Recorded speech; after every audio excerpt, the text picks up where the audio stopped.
where those who perceive truth may strive to make others see. A big, powerful America, and shoot them for what? On that continent, we are trying to forge a new identity for which we need each other.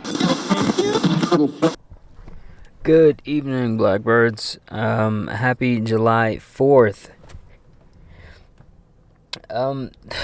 The topic for this report is going to be really the exploitation of natural resources. Few things up front, though. I definitely want to be cautious about a lot of people, a lot of entities that I'm going to mention in this. Basically, worst case scenario,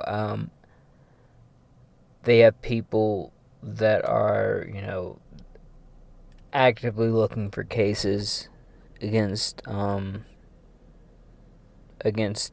people who may be successful in reaching an audience in the future, i.e. me, hopefully. This idea of really the exploitation of natural resources, it's something that affects a lot of people. I work together with AI to generate a script that I don't follow in any way except for a few key things. In terms of this report, I think we've all heard about. We've all become kind of desensitized to the element of what corporations do outside the states, but it definitely has an impact on really your everyday lives, i.e. even your cell phone, when it comes down to graphene and things like that. But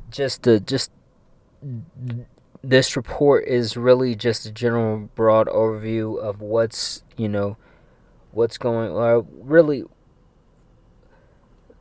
the area in general when it comes down to exploitation of natural resources. In terms of corporations abroad and corporations that are active abroad, I think in terms of we interact with entities that have a level of separation between themselves and a lot of other people. I forget Jordan. So there was a podcast, and essentially the idea was the exploitation of natural resource, and in the Congo, the idea was we receive direct benefits from a lot of the mining that goes on, and it was an element of these corporations that we interact with on a daily basis can claim that they have no knowledge of any exploitation, but they definitely they're either very stupid or they do have a knowledge of what's going on and how they benefit from it. In terms of the idea here, I really want to go over a few case studies. In terms of the Congo, the Democratic Republic of the Congo, for those that don't know, in Africa, the idea is they're rich in cobalt, coltan, and gold, right? In terms of the corporations involved, Glencore in China. Glencore is really known to have ties to corporations like Tesla and Apple, and when it comes down to electronic vehicles, a lot of it is on the backs and directly exploits the people who are in charge of or who mine these particular places in the Congo. I'm not sure if I have to say allegedly after that or not, but allegedly. The idea is they have mining practices that simply they don't have to worry about the safety regulations of mining there in the Congo, and that saves a lot of time and money for large corporations, of course. So why, they have no incentive to be to really be safe in any way when it costs them so much of their profit. And the element is what I'm really seeing is when it comes down to these corporations, human lives aren't when it comes down to the bottom line, human lives are put at risk on a daily basis. This isn't news to anybody. In terms of they use, of course, they are known for a lot of things in the Congo in particular. But we're looking at deforestation, water contamination, human rights abuses, child labor, and forced displacement. And one thing I remember hearing was, and I'll hopefully do a report about one day, the idea of what was going on, or I think they have bars where child molestation is literally like one of their main attractions in some of these bars that happen around these mines. Definitely something to pay attention to. In regard to, I've heard schools of children kidnapped in northern Nigeria, and I think that we definitely need to pay attention to this element of what happens in these countries. When it comes down to another case study, we have the Amazon rainforest. The element is, or they're rich in timber, gold, and agricultural land for palm oil production, right? So the idea is we don't value biodiversity, so that rainforest is a headache to people who want to make money, right? And for some reason, the devaluation of biodiversity is directly linked to a lot of things. In particular, I'm definitely thinking of really the fact that no new antibiotics have been produced since, I believe, the 90s. I believe, in terms of actually put into use. Now they're thinking about combination antibiotics right now, but there's nothing new. Nature isn't, or the idea that they really want to propagate is the idea that nature is producing nothing new. But when you have biodiversity like you have in the Amazon rainforest, those are gold mines to the right, to the scientists, to the people who value really medicine in any regard. They should be valued as gold mines. In terms of really what corporations are involved in the Amazon rainforest, it looks like corporations such as JBS and Cargill are heavily involved in exploring natural resources of the Amazon. I'll say allegedly. JBS is a global meat processing company, and supplies retailers like Walmart and Cargill, and a supplier for brands such as Nestle and McDonald's. Um, they really want to make it as cheap as possible to feed people in the country, even if it comes at the like like this comes at a cost in terms of working in the country, of course, but also the regulations imposed not upon the workers but upon the food that they produce. Of course, I think we really have to be really be careful with this idea of,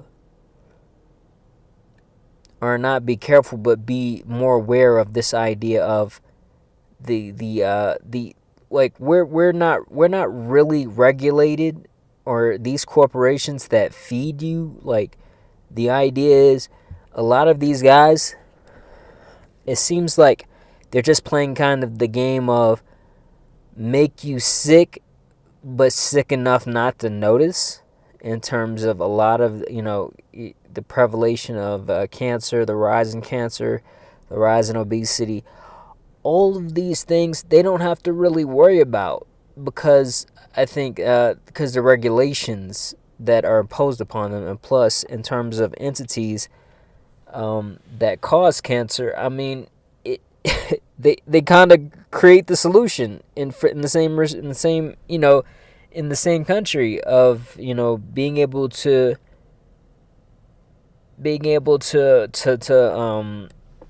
this idea of really what happens later on in life.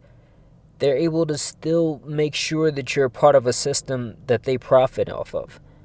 In terms of, when I say they, I mean large corporations, large entities, in several ways. I think that's something I am going to certainly write down. Health corporations.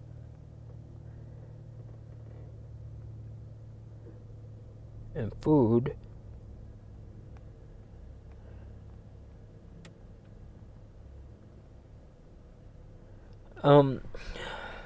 Definitely something to watch out for. I've seen a few TikToks that are not necessarily verified. I mean, I'm not surprised at all in the idea of what they introduced of really like fake watermelons. The idea of I think it was fake watermelons in one. It was really what happens to I forget what. There was like some kind of huge lawsuit going around in terms of Walmart and what they were able to put on the shelves. And I want to say it involved either cereal or something like that. Don't quote me, but the idea was they shut these guys up in a way that was, they basically shadow banned, and they were able to shadow ban a lot of negative talk regarding this. Definitely something to watch out for in terms of not only exploiting these people for the food and the regulation regarding not selling the general populace poison, but also really what goes upon, like, how are they able to shadow ban, or what powers do they have to shadow ban on major platforms like TikTok, on YouTube? I know TikTok's in the news right now for getting more heat related to a lot of things, but we really need to be aware of really what's being exposed. Of course, the methods of their exploitation in the Amazon rainforest.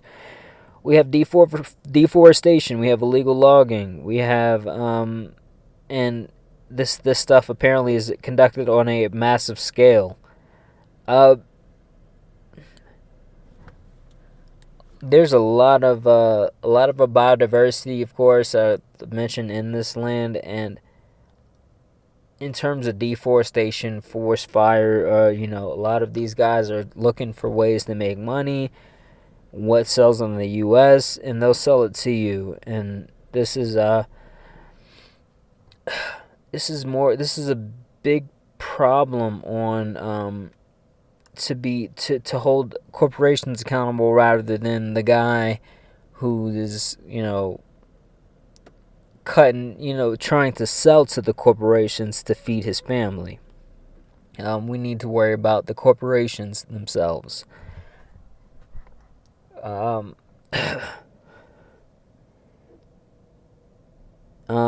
destruction, of course, the loss of biodiversity is something that comes across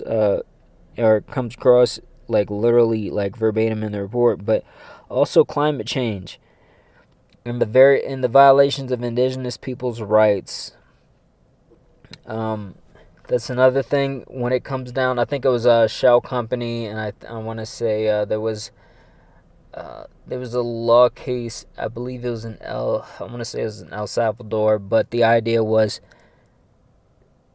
companies were able to go in, pump for oil, poison the water sources for a lot of villages, and there was a law case brought up. I want to say, damn it, I want to cite the guy's name, but it was something in New York where they were using public taxpayer money to prosecute this guy who was exposing and tying this guy up in just ways you wouldn't imagine, in terms of corruption on a pretty grand scale for this company in particular, for Shell in particular. But it was so wild. Donziger. I want to say Donziger. That was his name, Steven Donziger. But definitely, that's something. That's another issue. That I didn't know that this was so relevant in terms of Brazil in particular, but apparently it is. In terms of the legal framework, Brazilian environmental laws are in place, but apparently enforcement for these laws is lacking. And there's enough incentive for laws to be in place, but not enough incentive for there to actually be any backing to many of these laws. Definitely something to pay attention to. When it comes down to Indonesia, our next case study, leading producer of palm oil, drives the deforestation in terms of actually what happens during the deforestation, and really providing room for more palm oil in general. Major corporations that are involved are allegedly are Walmart International and Gold Agri Resources. And these are among the major corporations involved. Allegedly, these companies supply palm oil to well-known brands. We're talking about Procter and Gamble and Nestle. Oh yeah, what did we have? JPS and Cargill. I want to say, damn it, one of these companies earned the badge of like literally the most evil company, according to someone. I feel like that deserves a report in itself in terms of why they're the most evil. Because this guy was like, the guy who said this was like in politics for like 40 years plus, and it was crazy because he's seen it all. Like, of course, being in politics for 40 years, but he's like owner of this nonprofit. But he said in terms of the most evil corporation in the world, he was able to cite, I want to say I want to say it was Walmart, but I'm really not sure about that. So I'll have to go over and check. But the idea is from Indonesia, deforestation, habitat destruction,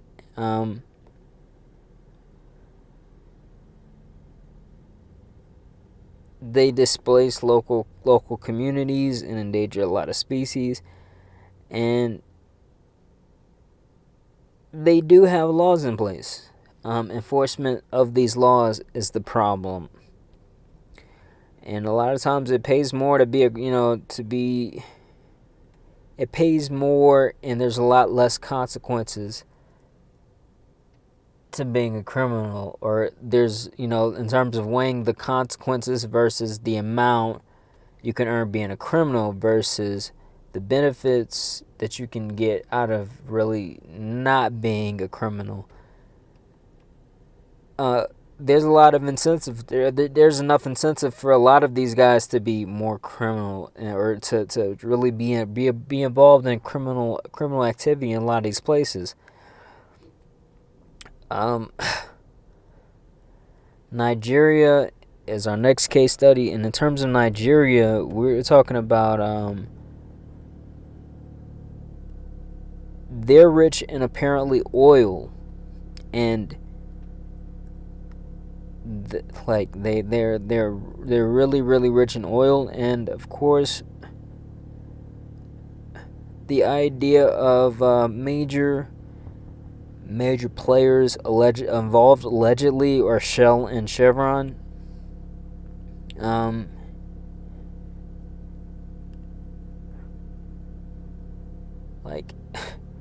Like just seeing the same names like that is kind of it. I mean, of course, it's disgusting to see them involved in so many different pots abroad, but I really, I mean, in terms of actually holding like large corporations accountable, I know there's whistleblowers, and they don't get any protection, really, because the idea of, if you really think about it, I mean, if you're making all this money and you see all this shit, who the like leaving and going to anybody about this information? Like we the Boeing guys, the guys at Boeing International Airport, that isn't isolated. You know what I'm saying? Like you're not that they're killing people left and right for exposing them.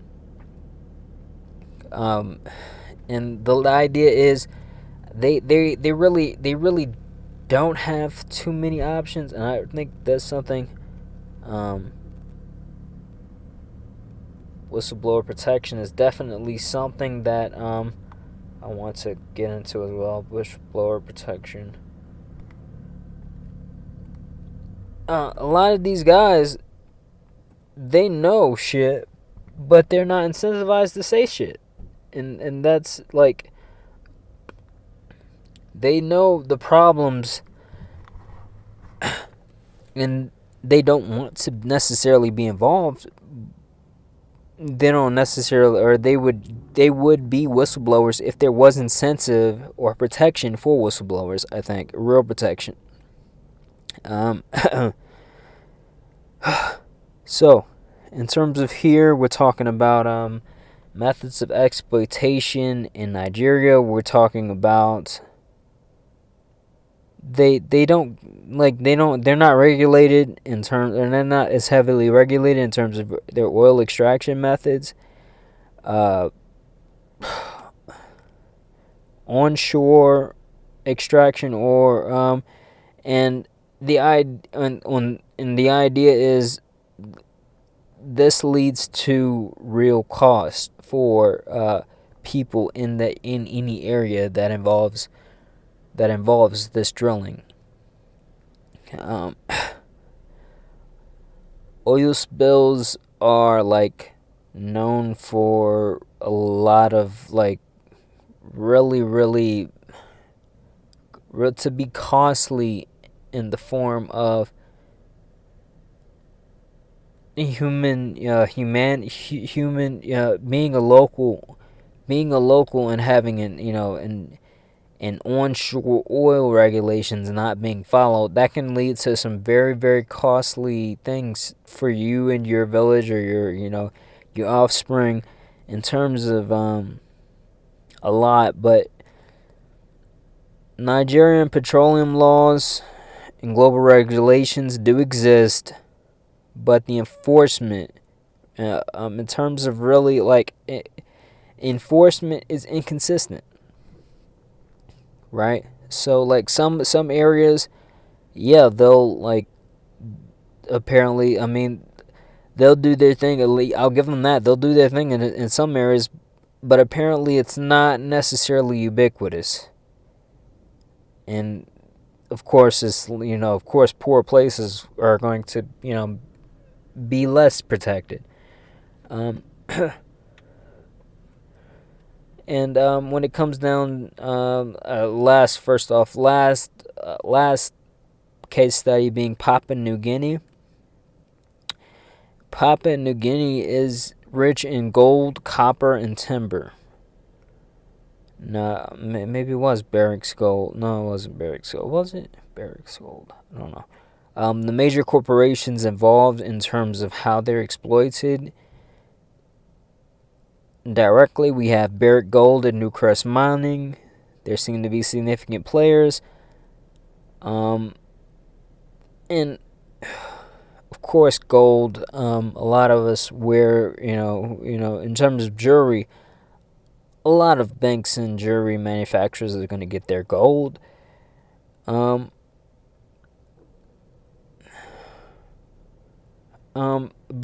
I think this market. This market is something that we need to be really, really wary of in general. I like the idea of really holding them accountable at that level of how they, in the stores, how they're getting gold, and then tracing it up from there. But apparently, their exploitation methods include open pit mining and logging. I don't know what open pit mining is, but I assume it's very something I'll look into. In terms of the result, we're looking at land degradation and several impacts on local tribes and communities.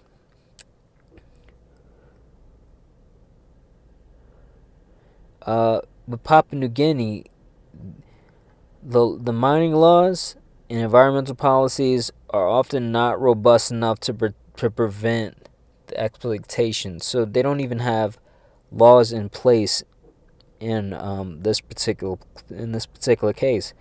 They don't have laws in place, and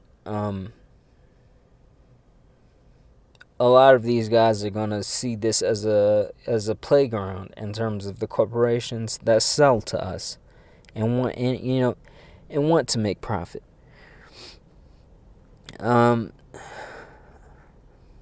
When it comes down to patterns across these regions, corporate practices across different regions show common patterns of aggressive resource extraction and minimal regard for environmental and social impacts, including influence over local governments. If they're able to or if they're able to corrupt a politician in an area, there's no recourse for a lot of these guys. And that's what we really, really need to watch out for. Abroad in terms of the policies and the politics abroad. How corrupt is a government abroad? And really being more aware of the idea of incentive to be a criminal, or incentive and benefits related to doing the right thing versus really criminals, right? when someone has to sit there and make that decision, how are they making the decision? How are they de-incentivized to not be a criminal? How are they incentivized to do the right thing? It's a game. It's a game. It's a game that we really, really have to play and be better at for a lot of these countries abroad, because these guys, these corporations, they're not just, they're exploiting them for our benefit in ways. Or we benefit from their exploitation in certain ways. This idea of being able to corrupt these governments, there's enough incentive they have enough to pay them to do the wrong thing for a reason. I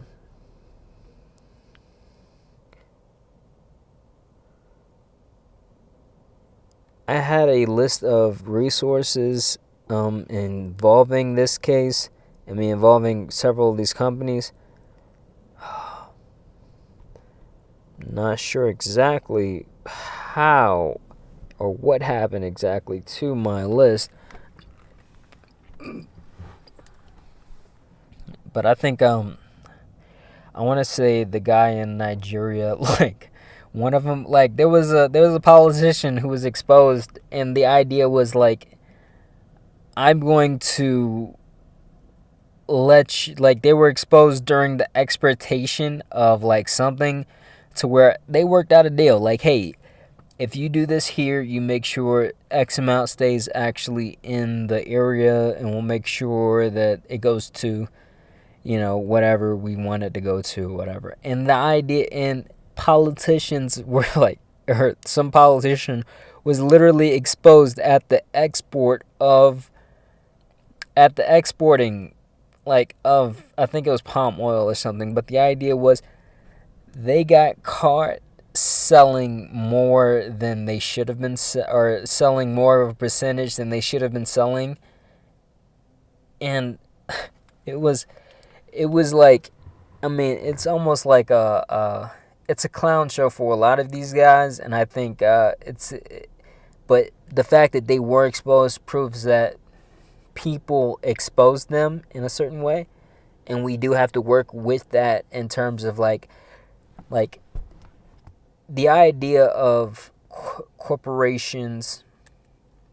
When we fine-tune this element of really corruption in general, in terms of highlight what's going on, magnifying who's really corrupt, where does corruption end, where does, we can support the good guys in terms of the people who were able to, in this case, stop the export, and really, really call in the proper authorities in terms of actually keeping corruption out. I want to say it was Nigeria in this case, but this becomes more important. I always really, really want to, these reports are meant to give perspective and an idea of, a record of a lot of things, but also to be more accurate, to be more to take out the microscope and see these things and see corruption for what it is. Because or see corruption for what it is to the micro level. Because when we get down to the elements of corruption and exposing corruption, I think the idea is we become more powerful the more engaged we are, but also through being more pinpoint accurate in terms of who are we targeting, why are we targeting them, and really where does the buck stop. Because that whole country isn't corrupt. There are a lot of people in that country that want to just feed their families. For some reason, like this entity was able to gain enough, gain enough influence to try something in that place, but when it comes down to this pinpoint accuracy, we can, supporting the good guys becomes better, or becomes more likely. And of course, really, really like to see things like that. I'm really sorry that I can't give you guys like who the worst, like, out of that particular that politician. Like, I think it was like there was a website for this nonprofit agency that was against this particular, that was against exploitation in general or something like that. But this guy, he stood like in terms of actually searching this name, or searching through the report. The idea was, instead of like introducing himself, you know how they have like an About Us page. This guy literally, like, rather than going into the the About Me section, I'm going to talk about exactly why this person, or this entity, deserves the worst, deserves the title of the worst or the most evil corporation ever. And it was so crazy. But I think it was pretty, like, they were very, very bold in a lot of their thing, and a lot of their, like, what they wanted in the world, or what they, like, their public statements. They were very bold about, like, literally, like, hey, why do we need public regulation? You know what I'm saying? Like, why do we care so much about these people? It was just like, yo, I couldn't imagine being able to, like, survive with that type of statement, like, anywhere. Like, why do we care about public, like, like, just imagining the dancing that a lot of these companies do, and just seeing, like, oh, you know what, public regulations brought. It was so crazy. But this guy, he did a whole article on this piece, and it was just like, in replacement of About Me, I'm gonna tell you about these pieces of shit. these bastards. I'm gonna tell you more about them. And it was pretty, it was definitely something to take a picture, or definitely something to take note of. And I don't know. We'll cover more in down the line. But the element right now is the right now I don't have a lot of or a few. I think this report deserves to be longer. But either way, this is just the beginning. Please like and subscribe. If anything, I will continue to give you more reports, and really expose a lot more in regard to natural resources, and much more in the future. I'll see you in the next video. Thanks.